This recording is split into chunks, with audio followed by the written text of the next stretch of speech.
લોકસભા 2024ની ચૂંટણીને લઈ હવે ગણતરીના મહિનાઓ બાકી રહ્યા છે। આ વખતે ઇન્ડિયા એલાયન્સથી ચૂંટણી લડાવવા જઈ રહેવાના સમાચારો પણ મળી રહ્યા છે, પરંતુ આ અંગે કોઈ નક્કર અત્યારે સીટ શેરિંગ છે તે થઈ નથી। ખાસ કરીને ગુજરાતની વાત કરવામાં આવે તો ઇન્ડિયા એલાયન્સમાં હજુ પણ કોકડું ગૂંચવાયેલું જોવા મળી રહ્યું છે। સંદીપ પાઠક થોડાક સમય અગાઉ જે ગુજરાતના આમ આદમી પાર્ટીના પ્રભારી છે તે ભરૂચ આવ્યા હતા અને તેમણે એક નિવેદન આપ્યું હતું। તેમાં તેમણે ઇન્ડિયા એલાયન્સ પાસેથી 8 સીટો મેળવવા માટેની પણ માંગણી કરી હતી અને કહ્યું હતું કે અમે લોકો 8 સીટો માટેના હકદાર છે। આને લઈને આજે આમ આદમી પાર્ટીએ ઇન્ડિયા એલાયન્સ પાસેથી ત્રીજી સીટની માંગણી કરી છે। કઈ છે આ ત્રીજી સીટ? આને લઈને ચેતર વસાવાએ શું કહ્યું છે વાત કરીશું આ વિડીયોમાં।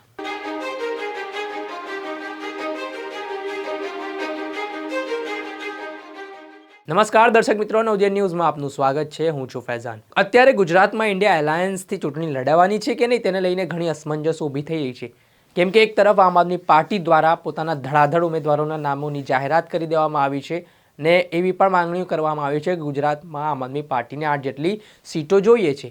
આ આમ આદમી પાર્ટીના ગુજરાતના પ્રભારી છે સંદીપ પાઠક, તેમના દ્વારા નિવેદન આપવામાં આવ્યું હતું। તેને લઈને હાલ છે 2 જેટલા હાલના ધારાસભ્ય જે આમ આદમી પાર્ટીના છે તેમને લોકસભાના ઉમેદવાર બનાવી દેવામાં આવ્યા છે, જેમાં એક ડેડિયાપાડાના આમ આદમી પાર્ટીના ધારાસભ્ય ચૈતર વસાવા તો બીજી તરફ આમ આદમી પાર્ટીના બોટાદના ધારાસભ્ય ઉમેશ મકવાણા। હવે ત્રીજી સીટની માંગણી છે તે આમ આદમી પાર્ટી તરફથી કરવામાં આવી છે અને આ સીટ છે બારડોલીની। બારડોલી સીટ છે શિડ્યુઅલ ટ્રાઇબ સીટ છે।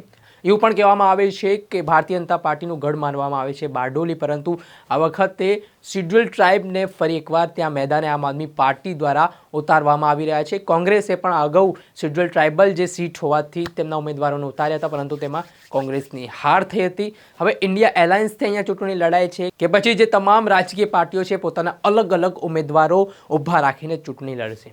આજે જે બારડોલી વિસ્તાર છે ત્યાં એક મિટિંગનું આયોજન કરવામાં આવ્યું હતું, જેમાં આમ આદમી પાર્ટીના કાર્યકર્તાઓ મોટી સંખ્યામાં જોડાયા હતા। તેમાં ચર્ચાઓ વિચારણા કરવામાં આવી હતી અને આને જ લઈને આમ આદમી પાર્ટીના ડેડિયાપાડાના ધારાસભ્ય ચૈતર વસાવાએ ખાસ જે સૂચનો કરવામાં આવ્યા છે અરવિંદ કેજરીવાલ તરફથી તે અંગે માહિતી આપી છે અને તેમણે કહ્યું છે કે અમે ઇન્ડિયા એલાયન્સથી માંગણી કરીશું કે આગામી સમયમાં બારડોલી સીટ છે તે આમ આદમી પાર્ટીને મળે। પહેલાં તો ચૈતર વસાવા શું કહી રહ્યા છે તે સાંભળી લો।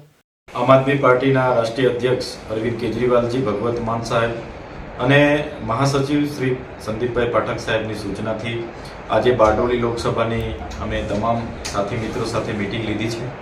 આવનાર દિવસોમાં ઇન્ડિયા એલાયન્સના ગઠબંધનમાં અમારી બારડોલી લોકસભાની સીટ પણ અમે માગી છે, ત્યારે અહીંયા અમારા જેટલા પણ ઉમેદવારો જે ઈચ્છા વ્યક્ત કરે છે એમની સાથે અમે 1 by 1 ચર્ચા પણ કરવાના છે અને સાથે તમામ સંગઠનોના સાથી મિત્રો સાથે તંદુરસ્ત અમારી ચર્ચા થઈ છે।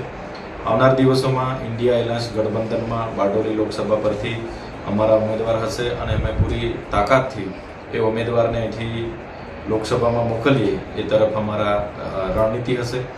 અને અહીંના સાથી મિત્રો, આગેવાનો અને લોકોની પણ એક માંગ છે કે વિધાનસભામાં જે રીતના 3,47,500 જેટલા મત અહીંથી અમને મળ્યા છે, ત્યારે ચોક્કસ ગઠબંધનમાં આ લોકસભા અમે ભાજપ સામે જીતીએ છીએ એ વિશ્વાસ છે અને અમે પૂરી મહેનતથી, પૂરી રણનીતિથી આ લોકસભામાં અમે ઉતરવાના છે। આપણે સાંભળ્યા ચૈતર વસાવાને અને તેમણે વાતનો પણ ઉલ્લેખ કર્યો છે કે જો ઇન્ડિયા એલાયન્સ તરફથી બારડોલી સીટ તેમને મળે છે તો અહીંયા પણ તેઓ પૂરજોશથી, પૂર તાકાતથી ચૂંટણી લડશે અને તેમના ઉમેદવારોને જીતાડશે પ્રકારની વાત કરી છે, પરંતુ અત્યારે કોઈ સત્તાવાર ઉમેદવારની જાહેરાત નથી કરવામાં આવી કે કયા ઉમેદવારને તેઓ ચૂંટણી લડાવવાના છે।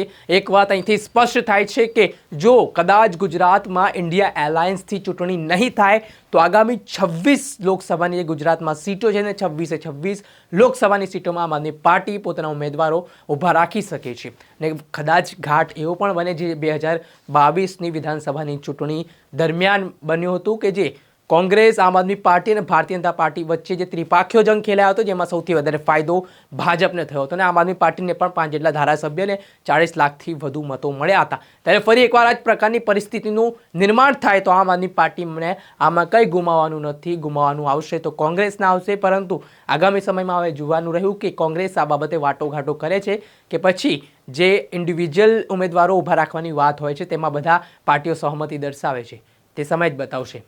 દર્શક મિત્રો, અત્યાર સુધીમાં બસ આટલું। આવા નવા વિડીયો સાથે આપણે માહિતગાર કરતા રહીશું। નવજીવન ન્યૂઝની ચેનલને આપ લાઇક કરો, સબસ્ક્રાઇબ કરો અને શેર કરવાનું ભૂલતા નહીં।